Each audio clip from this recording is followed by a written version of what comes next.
Alhamdulillah nahmaduhu wa nasta'inuhu wa nastaghfiruh wa na'udzu billahi min shururi anfusina wa min sayyiati a'malina man yahdihillahu fala mudilla lahu wa man yudlil fala hadiya lahu asyhadu an la ilaha illallah wahdahu la syarika lahu wa asyhadu anna Muhammadan 'abduhu wa rasuluhu la nabiyya ba'da. Allahumma shalli wa sallim ala hadzal nabiyil karim wa ala alihi wa sahbihi wa man tabi'ahum bi ihsanin ila yaumiddin. Qala Allah Ta'ala fil Qur'anil Karim, a'udzu billahi minasy syaithanir rajim. Bismillahirrahmanirrahim. Ya ayyuhalladzina amanu taqullaha haqqa tuqatih wa la tamutunna illa wa antum muslimun. Wa qala ta'ala, ya ayyuhan nasu taqu rabbakumul ladzi khalaqakum min nafsin wahidah wa khalaqa minha zawjaha wa bassa minhuma rijalan katsiran wa nisaa'a wattaqullaha alladzi tasaaluna bihi wal arham innallaha kana 'alaikum raqiba. Ya ayyuhalladzina amanu taqullaha wa qulu qawlan sadida yuslih lakum a'malakum wa yaghfir lakum dzunubakum wa may yuti'illaha wa rasulahu faqad faza fawzan 'azima. Usikum wa nafsi bi taqwallahi faqad fazal muttaqun. Masyarul muslimin jamaah sidang Jumat yang insyaallah sama-sama dimuliakan oleh Allah Subhanahu wa taala. Alhamdulillah, pada siang hari ini Allah masih perkenankan kita untuk menjadi khalifah di muka bumi ini, untuk bisa sama-sama menjalankan ketaatan kita pada siang hari ini dengan melaksanakan salat Jumat berjamaah. Mudah-mudahan karunia yang Allah berikan kepada kita senantiasa kita wujudkan dan implementasikan dengan rasa syukur, dengan menjalankan segala perintahnya dan menjauhi segala larangannya. Mudah-mudahan Allah jadikan kita senantiasa hamba yang bersyukur dan juga menjadikan kita sebagai hamba yang kufur atas semua nikmat yang sudah Allah berikan kepada kita. Salat beserta salam selalu tercurah limpahkan kepada uswah hasanah kita Nabi Muhammad sallallahu alaihi wasallam. Mudah-mudahan kita yang senantiasa mengaku sebagai umatnya istiqamah dalam menjalankan segala syariatnya. Masyarul muslimin sedang Jumat yang dimuliakan oleh Allah Subhanahu wa taala. Khatib berwasiat pada siang hari ini, khususnya buat diri khatib, agar senantiasa kita semuanya jamaah yang hadir pada siang hari ini meningkatkan takwa kita di hadapan Allah Subhanahu wa taala. Karena sesungguhnya pada yaumil qiyamah nanti sebaik-baik bekal di sisi Allah hanyalah ketakwaan di sisinya. Fatazawwadu fa inna khairaz zadi taqwa. Dan sama-sama kita berdoa kepada Allah Subhanahu wa taala agar Allah wafatkan kita dalam kondisi yang berserah diri, kondisi yang husnul khatimah, sebagaimana firman-Nya, ya ayyuhalladzina amanu taqullaha haqqa tuqatih wa la tamutunna illa wa antum muslimun. Semoga kita berdoa kepada Allah, Allah wafatkan kita dalam kondisi berserah diri. Dan wafatnya kita dalam kondisi berserah diri tidak mungkin dan tidak akan terlepas dari aktivitas kita sehari-hari. Jika kita senantiasa taat kepada Allah Subhanahu wa taala, maka Allah janjikan kita wafat dalam kondisi berserah diri kepadanya. Tapi kalau kita senantiasa sehari-hari kita dari bangun tidur hingga tidur lagi lebih banyak dipenuhi dengan kemaksiatan kepada Allah Subhanahu wa taala, maka Allah akan wafatkan kita dalam kondisi bermaksiat kepadanya. Nauzubillah tsumma nauzubillah. Masyarul muslimin sedang Jumat yang dimuliakan oleh Allah Subhanahu wa taala. Pada satu kesempatan Rasulullah SAW bermajlis dengan para sahabat. Hadis ini diriwayatkan oleh Imam Ahmad dan juga Imam Tirmizi. Pada suatu ketika Rasulullah SAW sedang bermajlis dengan para sahabat lainnya. Kemudian Rasulullah SAW menyampaikan bahwa dalam karunia dan rezeki yang diberikan Allah kepada hambanya, Rasul menyebutkan ada 4 kata kriteria yang disebutkan oleh Allah Subhanahu wa taala. Yang pertama, Rasulullah sampaikan bahwa ada orang mukmin yang balik dan berakal, diberikan oleh Allah Subhanahu wa taala kemudahan dalam mencari nikmatnya, kemudahan dalam mencari rezekinya, kemudahan dalam mencari hartanya. Tetapi golongan pertama ini juga Rasulullah SAW sampaikan bahwa orang ini juga diberikan kemudahan untuk menjalankan ketaatan kepadanya, baik melalui hartanya maupun melalui fisiknya. Jadi kriteria yang pertama ini Allah mudahkan mencari hartanya dan juga Allah mudahkan untuk menjalankan ketaatan kepadanya. Kalau kita lihat di kalangan para sahabat sudah terlihat ada 2 sahabat fenomenal saat itu. Ada Abdurrahman bin Auf dan ada sahabat lain bernama Utsman bin Affan. Kita sama-sama sudah pernah mengetahui kisah-kisah kedua orang sahabat tersebut. 2 orang sahabat yang luar biasa kayanya, yang luar biasa memiliki harta yang sangat besar dan juga Allah mudahkan atasnya dalam menjalankan ketaatan kepadanya. Bahkan saking kayanya Abdurrahman bin Auf, sampai Abdurrahman bin Auf berdoa, ya Allah, di lain hadis dan lain riwayat disebutkan, ya Allah, wafatkan aku dalam kondisi seperti Hamzah dan Mus'ab bin Umair, yang saat meninggal hanya dibungkus atau hanya membawa dengan selembar kain saja. Doanya Abdurrahman bin Auf. Di lain sisi Abdurrahman bin Auf juga pernah berdoa di lain riwayat. Abdurrahman bin Auf berdoa, ya Allah, kalau memang hartaku ini menyebabkan aku sulit untuk masuk surga, maka miskinkan aku saat ini. Maka miskinkan aku saat ini. Kenapa? Orang-orang beriman ketika memiliki harta tidak beranggapan bahwasanya harta itu bisa memuliakan dirinya, tidak. Dalam surat Al-Fajr, amal insan idza mabtalahu rabbuhu fa akramahu wa na'amahu fa yaqulu rabbi akraman. Tidak berpikir seperti itu. Karena hakikatnya orang beriman yang paham tentang konsep kaya dan fakir itu hanya melihat kondisi itu hanya untuk mendekatkan diri pada Allah Subhanahu wa taala. Ini kriteria orang yang pertama. Kalau kita menemukan zaman sekarang mungkin sulit, Pak. Ada orang kaya mau beribadah dengan maksimal, itu sulit ditemukan sekarang. Ya, sulit sangat ditemukan sekarang. Ada, tapi tidak banyak. Bisa dihitunglah pada jari. Apalagi di negeri kita ini. Ini yang pertama.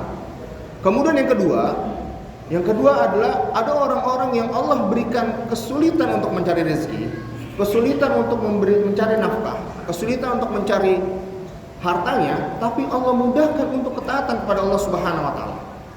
Nah, golongan yang kedua ini banyak di sekitar kita sekarang. Hartanya biasa saja. Dikatakan kaya tidak, dikatakan fakir tidak, tapi mudahnya dalam menjemput hidayah Allah Subhanahu wa taala. Ini ada berseliweran di antara kita banyak. Sehingga orang-orang yang kategori kedua ini akan memiliki standar kebahagiaan yang sangat sederhana. Yang penting bagaimana caranya agar rezeki yang saya miliki walaupun sedikit ini bisa bermanfaat untuk orang banyak, bisa bermanfaat untuk Allah Subhanahu wa taala. Maka dalam satu ayat di surat Al-Baqarah Allah berfirman, "Ya ayyuhalladzina amanu anfiqu mimma razaqnakum min qabli ayyatiya yaumul la bai'un fihi wala khullatu wala syafa'ah." Hai orang-orang yang beriman, kata Allah Subhanahu wa taala sampaikan, infakkanlah harta-hartamu, apa yang aku sudah karuniakan kepadamu, sebelum datang nanti hari tidak ada syafaat di dalamnya. Ketika sudah mendengar ayat ini, maka orang-orang di kategori kedua ini tidak akan pernah berpikir untuk menyimpan harta yang lebih banyak dari apa yang sekedar dimakannya saja. Maka orang-orang golongan yang kedua ini tidak akan pernah ngoyo untuk bekerja. Cukup seadanya saja. Asal sudah makan, sudah cukup. Selebihnya tinggal katakan pada Allah Subhanahu wa taala. Bukankah itu yang Allah janjikan kepada kita? Ketika kita sudah dalam perut rahim ibu kita, Allah sudah tanamkan kepada kita rezeki kita, ajal kita, jodoh kita, hidup kita, mau bahagia, sa'idun, bahagia atau tidak, itu sudah Allah tetapkan. Tugas kita hanya apa? Beribadah kepada Allah Subhanahu wa taala. Kembali kepada fitrah kita. Wa ma khalaqtul jinna wal insa illa liya'budun. Tugas kita hanya untuk beribadah. Soal rezeki urusan Allah Subhanahu wa taala. Yang penting sudah ikhtiar. Maka ketika orang-orang di level 2 ini berdoa, hasbiyallahu la ilaha illa huwa alaihi tawakkaltu wa huwa rabbul arsyil azim, sudah meyakini bahwa Allah Subhanahu wa taala yang memiliki arsy, dia akan mengatur rezekinya. Ikhtiar secukupnya, tawakal yang maksimal pada Allah Subhanahu wa taala. Jadi kalau ada orang di sekitar kita ibadahnya kuat, kenceng, tapi rezekinya pas-pasan dan dia tidak pernah mengeluh, inilah masuk kategori orang kedua. Biar kata rezekinya hilang dari tangannya, dia tidak akan pernah mengeluh karena Allah akan menjanjikan lebih banyak dari apa yang dia miliki saat itu. Masuk kategori yang ketiga. Kata Rasulullah SAW ada kategori yang ketiga. Kategorinya apa? Allah mudahkan dirinya untuk mencari rezeki, untuk mencari nafkah, untuk mencari harta. Allah mudahkan, Allah hamparkan kepadanya. Tapi lihat, Allah persulit dia untuk mencari akhirat. Allah tidak gerakkan hatinya untuk mencari akhirat. Sambil contoh. Bapak-bapak hadirin di sini, jamaah sedang Jumat, kalau kehilangan dompetnya yang isinya duit 200.000 dan ATM 2 lembar, yang walau alam ada duitnya atau tidak, ketika hilang, lapor pertama kemana? Lapor pertama ke kepolisian. Bikin surat pernyataan hilang untuk ngurus SIM, ngurus STNK, untuk ngurus ATM. walaupun nilainya tidak seberapa. Tapi bayangkan orang yang mengejar dunianya, sebelum berangkat subuh sudah berangkat, sebelum azan subuh sudah berangkat, pulangnya tengah malam langsung tidur. Dia meninggalkan sholat sunnah 2 rakaat yang pahalanya lebih besar daripada langit beserta isinya. Tidak pernah mengeluh ketika kehilangan langit beserta isinya. Tapi begitu khawatir ketika dompetnya hilang, panik, lapor polisi, sini segala macam lapor. Bahkan sampai rumah nggak tenang ketika dompetnya hilang.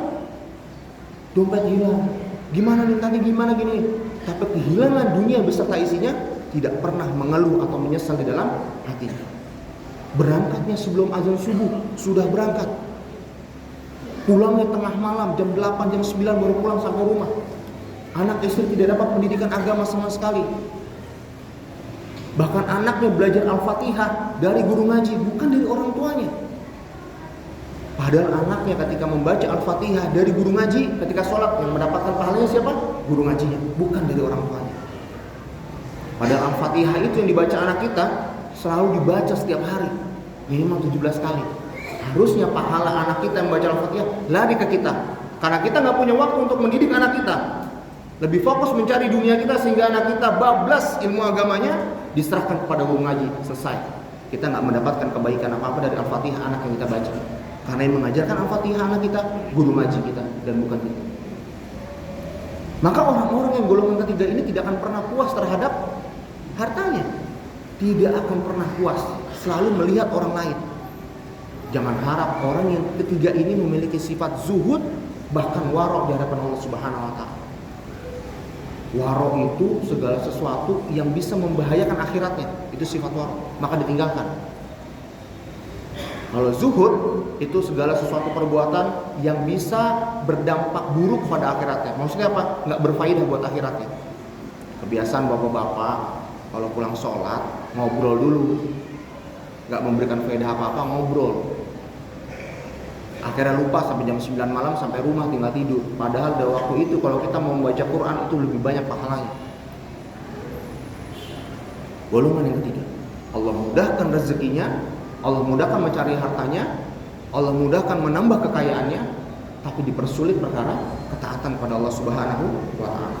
Bahkan di surat Thaha Allah Subhanahu wa taala berfirman, "Wala tamuddanna 'ainaika ila ma mata'na bihi azwajan minhum zahratal hayatid dunya linaftinahum fihi wa rizqun rabbika khairu wa abqa." Orang-orang yang golongan ketiga ini akan Allah tunjukkan pandangan matanya kepada kenikmatan orang lain. Dilihat orang lain, saya baru punya mobil, sebelah udah punya bis. Yang sebelah punya bis, lihat lagi sebelahnya punya pesawat. Tidak akan pernah cukup. Padahal Allah Subhanahu wa taala sampaikan dalam surat Allah, bal tu'thirunal hayatad dunya wal akhiratu khairu wa abqa. Allah sampaikan, sedangkan orang-orang kafir, lihat orang-orang kafir ketika melihat kehidupan dunia itu apa? Wah, mewah, karena kebahagiaan orang kafir itu hanya di dunia. Sedangkan orang beriman melihat apa?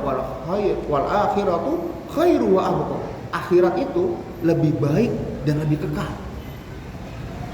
Makanya Allah sampaikan ketika menjelaskan tentang syarat masuk surga karena amal, Rasulullah sampaikan bahwasanya surga hanya bisa diraih dengan rahmatnya Allah Subhanahu wa taala. Kalau kita mengukur masuk surga hanya lewat amal saja, terlalu murah. Surga hanya diakhiri dengan amal. Kita buktikan, Pak. Ketika orang sudah beranjak balik di usia 17 tahun, kemudian dia wafat di usia 30 tahun, maka dia punya ibadah wajibnya hanya 13 tahun. Andaikan amal soleh dia mengantarkan dia ke surga dari 13 tahun tadi, berapa banyak sholat selama 13 tahun tadi yang khusyuk di hadapan Allah Subhanahu wa taala. Introspeksi juga buat kita. Sudah setua ini usia kami, sudah setua ini usia khatib, berapa banyak sholat khatib yang dianggap khusyuk? Kalau syarat masuk surga hanya berdasarkan amal saja. Orang yang sudah dijamin surganya oleh Allah Subhanahu wa taala, orang yang sudah dijamin maksum oleh Allah Subhanahu wa taala, masih mau berkorban, kakinya bengkak. Sedangkan kita yang belum dijamin surganya masih enggan untuk mencari ketaatan kepada Allah Subhanahu wa taala. Yang keempat, terakhir, Rasulullah SAW sampaikan, ada orang yang sudah sulit hidupnya, nyari hartanya susah sekali, nyari kekayaannya susah sekali, bahkan ketaatannya juga susah. Rasulullah SAW mengajarkan dalam zikir pagi dan petang, Allahumma afini fi badani, Allahumma afini fi sam'i, Allahumma afini fi basari, la ilaha illa anta. Ya Allah, berikan aku kesehatan badan, berikan aku kesehatan pendengaran, dan berikan aku kesehatan penglihatan. Dilanjutkan, Allahumma inni a'udzubika minal kufri wal faqr. Ya Allah, aku berlindung kepadamu dari apa? Kufur dan fakir. Rasulullah yang mengajarkan kita untuk berdoa, untuk berlindung dari sifat kufur dan fakir. Mudahnya adalah orang yang fakir cenderung sulit untuk bersyukur. Orang yang fakir cenderung sulit untuk bersyukur. Maaf, orang yang fakir cenderung sulit untuk bersabar. Tapi orang kaya akan lebih mudah untuk bersabar. Karena orang yang fakir, kenapa sulit untuk bersabar? Karena terkadang kefakirannya mengantarkan kepada kekufurannya. Berapa banyak orang yang fakir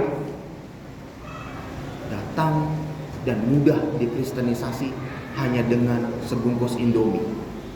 Berapa banyak orang yang fakir mudah sekali dikufurkan karena faktor menginginnya cepat kekayaan.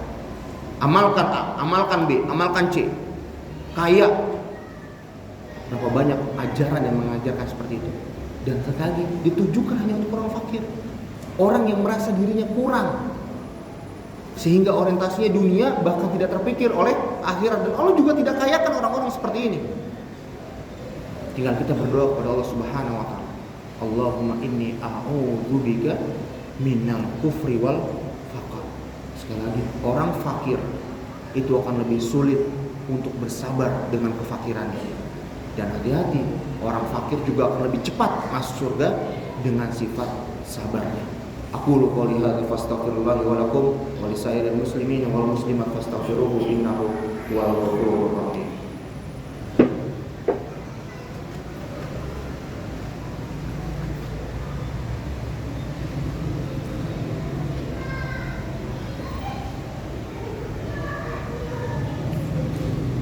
Alhamdulillah wa syukurillah wa la haula wa la quwwata illa billah. Asyhadu an la ilaha illallah wahdahu la syarika lah wa asyhadu anna Muhammadan abduhu wa rasuluhu la nabiyya ba'da. Allahumma shalli wa sallim ala hadzal nabiyil karim wa ala alihi wa sahbihi wa man tabi'ahum bi ihsanin ila yaumiddin. Qala Allah ta'ala fil Qur'anil Karim, a'udzu billahi minasy syaithanir rajim. Wal 'asr innal insana lafi khusr illa alladziina aamanu wa 'amilus shalihaati wa tawassaw bil haqq wa tawassaw bis sabr. Masyarul muslimin, sedang Jumat yang dimuliakan Allah Subhanahu wa taala. Di ayat Al-Asr Allah sampaikan bahwasanya kita semua dipastikan menjadi orang yang merugi, kecuali di antara kita yang senantiasa beramal soleh dan saling menasihati dalam kesabaran, dan juga nasihat menasihati dalam kebenaran. Karena sesungguhnya implementasi dari ibadah yang kita lakukan harus didasari oleh hati dan kecintaan kita kepada Allah Subhanahu wa taala. Dan bentuk implementasi cinta kita kepada Allah Subhanahu wa taala adalah dengan menjalankan amal soleh yang sudah dituntunkan oleh Rasulullah SAW. Belum lama ini kita sebagian dari hati kita melaksanakan maulid dari kehadiran Rasulullah SAW. Tapi substansinya dari maulid yang kita lakukan bukan hanya perayaan dan doa-doa saja. Tapi Allah sampaikan, "Qul in kuntum tuhibbunallaha fattabi'uni yuhibbukumullahu wa yaghfir lakum dzunubakum." Kalau kalian benar-benar cinta kepadaku, maka ikuti Allah dan Rasulnya, maka aku akan ampuni dosa-dosa kalian.